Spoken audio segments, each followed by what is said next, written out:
आप देख रहे हैं जनक्रांति 24, जन जन की आवाज। नेत्रहीन को शिव पूजा करने से 3 साल बाद मिली आंखें। जी हां, अक्सर आपने फिल्मों में देखा होगा कि किसी की याददाश्त चली जाना, किसी की आवाज चली जाना या फिर किसी की आंखें चली जाना और अचानक किसी मंदिर में पहुंचकर घंटों की गूंज और भगवान के जयकारों के बीच चमत्कार होते देखा होगा कि नेत्रहीन को आंखें, गूंगे को आवाज और याददाश्त चली जाने पर किसी की याददाश्त आ जाना। ऐसे कई नजारे आपने फिल्मों में देखे होंगे, मगर जो हम आपको बताने जा रहे हैं जिसमें एक व्यक्ति को आंखों से दिखाई देना बंद हो गया था मगर 3 साल के बाद दिखाई देने लगा। इस घटना को ग्रामीण किसी चमत्कार से कम नहीं मान रहे हैं और आपको शायद यकीन भी ना हो, लेकिन ये घटना भिंड जिले के सरसई गांव की है, जहां ग्रामीण एवं परिवारजनों ने बताया कि सुनील राजावत की 3 साल पहले आंखों से दिखाई देना बंद हो गया था। उसके बाद सुनील के परिजनों ने सुनील को भिंड, ग्वालियर और चित्रकूट के अलावा कई जगह आंखों के स्पेशलिस्ट डॉक्टर से इलाज कराया, मगर डॉक्टर्स की ओर से जवाब मिला कि आंखों तक रोशनी पहुंचाने वाली नसें सूख गई हैं, जिसकी वजह से उन्हें दिखाई नहीं देगा, ना ही इसका कोई इलाज है। आखिर में सुनील के परिजन हार मानकर घर वापस आ गए, लेकिन सुनील राजावत ने शंकर भगवान से उम्मीद लगाई और सरसई गांव के शिव मंदिर में प्रतिदिन जाकर शिवलिंग पर जल चढ़ाने लगे और सुबह शाम करने लगे। अचानक 3 साल बाद वह हुआ जिस पर आप यकीन नहीं करेंगे। जो फिल्मों में चमत्कार देखते चले आ रहे हैं, वही चमत्कार सरसई गांव में होली के 2 दिन के पहले देखने को मिला। जब सुनील राजावत हर दिन की तरह डंडे का सहारा लेकर मंदिर से पूजा कर वापस घर आ रहे थे, तभी उन्हें मंदिर से कुछ दूरी पर चलकर ट्रैक्टर ट्रॉली दिखाई दी। उन्हें यकीन नहीं हुआ और चिल्ला चिल्ला कर कहने लगे कि मुझे दिखाई देने लगा है, और खुशी के आंसू निकले और भावुक होकर रोने भी लगे। तब गांव वाले इकट्ठा हो गए और गांव वालों को भी यकीन नहीं आया। ग्रामीण उन्हें उनके घर तक ले गए। सुनील राजावत कहते हैं कि शंकर भगवान ने उन्हें नई जिंदगी दी है। वही सुनील राजावत ने कुछ महीने पहले पंडित प्रदीप मिश्रा की कथा दनरहुआ धाम पहुंचकर सुनी और कुंडेश्वर धाम भी गए। वे शंकर जी के साथ साथ पंडित प्रदीप मिश्रा की कथा में भी ध्यान लगाने लगे थे। उनका कहना है यह सब चमत्कार शंकर भगवान की कृपा से हुआ है। नेत्र विशेषज्ञ डॉक्टर तन्मय शर्मा ने कहा कि यह सब संभव नहीं है, क्योंकि दिमाग से आंखों तक जुड़ी नसें सूख जाने के बाद दिखाई देना संभव नहीं है और इसका कोई इलाज भी नहीं है। मगर हो सकता है कि अच्छे खान पान की वजह से नसों में थोड़ी बहुत हलचल बढ़ी हो और थोड़ा बहुत कुछ समय के लिए दिखाई देने लगा हो। डॉक्टर इसे चमत्कार नहीं मानते हैं, लेकिन क्षेत्रवासी ग्रामीण इसे चमत्कार मानकर सुनील को देखने के लिए जा रहे हैं। साथ ही शिव मंदिर पर पहुंचकर पूजा अर्चना भी कर रहे हैं। सुनील को 3 साल के बाद आंखों से दिखाई देना, यह भगवान के प्रति आस्था है या चमत्कार है या फिर अंधविश्वास है, यह आप पर निर्भर करता है। भिंड से प्रदीप राजावत की रिपोर्ट।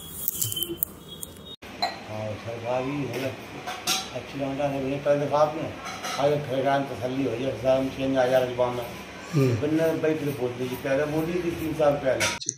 हाँ, ये बात सत्य है।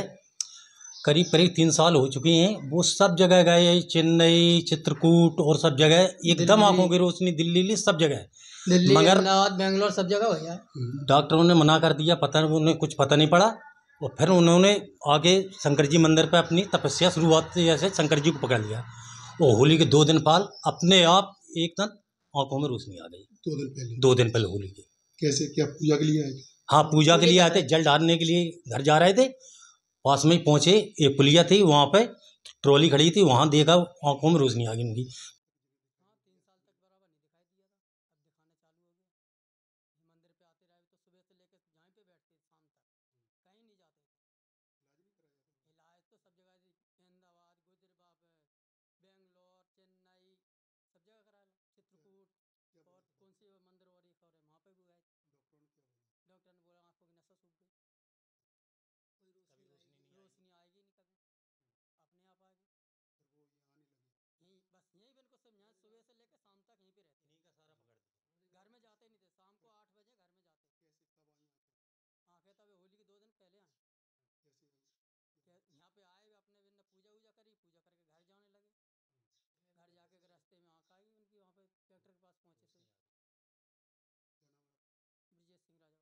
भोलेनाथ की कृपा से सब दिखाने लगा उसके बाद वो आगे खुलने के बाद बाहर से जो लोग आए 4 व्हीलर से, अभी भी आ रहे हैं, वो बार बार आकर के उनको देखते, वो अभी बैठे रहे हुए। किसको देखने आते? शंकर जी को, उनको भी इनको शंकर जी को प्रणाम ज़्यादा करते क्या हुए। दिखाई नहीं देता था? नहीं दिखाई देता था। तो इलाज कराया? इलाज खूब कराया उन्होंने, सब जगह गए।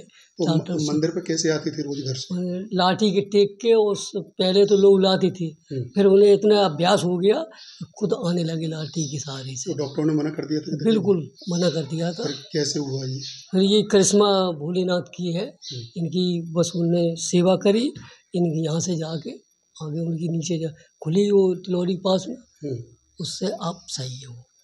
क्या नाम है आपका? हमारा नाम है रामनरेश सिंह राजाबाद उर्फ पुतुआ। 3 वर्ष पहले मेरी आंखें चली गई, तो पहले भिंड दिखाया, फिर बाद में ग्वालियर दिखाया, चित्रकूट भी गए। सारे डॉक्टरों ने एक ही सुझाव दिया कि जी आंखें आपकी गई हैं, ब्रेन से डिसमिस नसें हो गई हैं, इस वजह से जी आपकी आंखें अपने आप ही आएंगी तो आएंगी, अन्यथा बहुत कम चांस है। आप तो बस खान पान बढ़िया रखना, बस जब भी आएंगी अपने आप ही आएंगी, ये सुझाव डॉक्टरों ने मुझे दे दिया। लेकिन फिर भी आज भोले बाबा से लगाई मैंने, और वहाँ जाके अपने प्रभु को पे आस्था ही जोड़ी, जो कुछ करना है नहीं करना उन्हीं के सहारे हम तो हो गए फिर। और बस भगवान की कृपा 3 साल बाद ऐसी हुई कि जब एक बार मैं लौट रहा था वहाँ से वापस पूजा करके मंदिर से, तो अचानक अकस्मात प्रभु की कृपा झलकी, तो मुझे लगा कि दृष्टि आ गई। मैंने खुद नहीं समझा कि मुझे दिखने लगा, लेकिन फिर कुछ देर बाद जब मुझे झटका लगा कि मैं दिख रहा हूँ, तो मुझे ऐसा लगा कि मेरा जीवन दोबारा मिल गया। तो खुशी के मारे मेरे सीने में दर्द होने लगा, लेकिन फिर भी मैंने जैसे तैसे अपने आप को संभाला। लेकिन हे परमात्मा तू ही है, मुझे तो ज्ञान मिला से मिला। मैं सबको यही कहूँगा, हे प्रभु को मत भूल, वो ईश्वर आज भी है, कल भी था, कल भी रहेगा। कौन सा मंदिर है वो? शिव का मंदिर? वो सरसई गांव में भोले बाबा का मंदिर है, बहुत प्राचीन मंदिर है वो। और उसी मंदिर के सहारे मैंने अपने जीवन को समर्पित कर दिया। उसी भोले बाबा के भरोसे मैंने अपने आप को समर्पित कर किया। आप कथावाचक पंडित प्रदीप मिश्रा में भी रुचि रखती है, उनकी कथा सुनने के लिए जब तब भी गए थे नंदरगुआ? हाँ, नंदरगुआ भी गए, और भी कई बार मतलब कथाओं को सुना, टीवी पर सुना, और उन्होंने मतलब उनके धाम पर भी गए। लेकिन वो उनसे भरोसा जोड़ा, उनकी विश्वास किया उनकी बातों में, तो मैंने भोले बाबा से अपना पक्का रिश्ता जोड़ दिया। गांव में आप 3 साल रहे तो मंदिर कैसे जाते थे? गांव में कुछ दिन तक तो मैं अपने साथियों के साथ जाता था, मतलब सहारे से। लेकिन फिर कुछ दिन बाद मुझे खुद ही अभ्यास हो गया, डंडा के सहारे अपने सुबह शाम जाने लगे। फिर ऐसे क्रम चलता रहा। 3 साल तक मैंने अपने भोले बाबा का दिहाड़ी नहीं छोड़ी। तो उसी दिहाड़ी के भरोसे मैंने अपने आप को समर्पित किया। तो भोले बाबा ने ऐसी कृपा कर दी कि अब मैं अपने मुँह से बयान नहीं कर सकता। डॉक्टरों ने से मना कर दिया था, लेकिन भोले बाबा ने मेरी बाहें पकड़ ली। अब तो मैं उनको जीवन भर नहीं छोड़ूंगा। क्या नाम है आपका? सुनील सिंह राजाबाद, गाँव सरसई। ये सब कैसे हुआ है? ये एक मुझे लगता है भ्रांति, जिसको अपन ज़्यादा समझ सकते हैं, बहुत ज़्यादा तो नहीं देख पा रहे हैं ये। और जो दिमाग से नस आती है वही कमज़ोर पड़ रही है इनकी, इसलिए इनकी निगाह में कमी आई है। बाकी मोतियाबिंद जैसी कोई शिकायत नहीं है। शुगर बीपी भी इस मरीज को नहीं है, जिस वजह से इसका पर्दा बैठे या कमज़ोर हो, और उम्र भी इसकी इतनी ज़्यादा नहीं है। मुख्यतः जो ब्रेन से नस आती है उसमें कहीं ना कहीं कमी है। और इसकी जो बड़ी जांचें हैं, ये AIIMS new Delhi RPI centre हो सकती है, चित्रकूट में हो सकती है, सदगुरु सेवा सदन। तो मैं कहूँगा एक बार बड़ी जगह जाकर के भी अपन इसी चीज़ को क्लियर कर लें। बाकी विजन कुछ ऐसा बढ़ने का बहुत ज़्यादा इसमें है नहीं है। ये मुझे लग रहा है कुछ भ्रम की स्थिति मुझे ज़्यादा लग रही है। लेकिन उनका कहना है कि वो ग्वालियर भी गए, चित्रकूट भी गए हैं, और वहाँ मना कर दिया, मना कर दिया। इलाज नहीं है। मैंने सबसे पहले मेरे पास ही आया था, फिर मैंने इसको पहले भी बड़ी जगह भेजा, तो वही उनका कहना सही है, इसका कोई इलाज नहीं है। ब्रेन में जाकर के उस नस से छेड़छाड़ करना संभव नहीं है। बस ये है खान पान अच्छा रखें, जो मैं उसको सलाह दे रहा हूँ, और बीच बीच में इस प्रकार के एपिसोड होते रहेंगे। लेकिन ये स्थायी नहीं आएगा कि स्थायी निगाह आ जाए, वो बात अलग है। और एक टेम्परेरी बीच में साल 6 महीने में एक आध बार कुछ मिनटों के लिए दिख जाए, वो चीज़ अलग है। अच्छा, तो आपका मानना है कि फिर भी ऐसा हो सकता है दिखना बंद हो जाए? दिखना है ही नहीं उसको, निगाह उसकी बहुत ज़्यादा है ही नहीं। इसको हम ब्लाइंड की कैटेगरी मानते हैं। अगर आप चाहें इसका जैसे मेडिकल सर्टिफिकेट बनता है तो ये 100% ब्लाइंड है। ये जो मेडिकल सर्टिफिकेट के जो क्राइटेरिया है शासकीय अस्पतालों में जो डॉक्टर लोग देते हैं उसमें ये ब्लाइंड है भाई। गाँव वाले से चमत्कार मान रहे हैं सर। अब वो कुछ भी कह सकते हैं साहब, हम तो डॉक्टर हैं तो उतनी ही बात कर पाएंगे। चमत्कार को हम कैसे यस कर दें? जो किताब उसके से बंधे हुए हैं, जो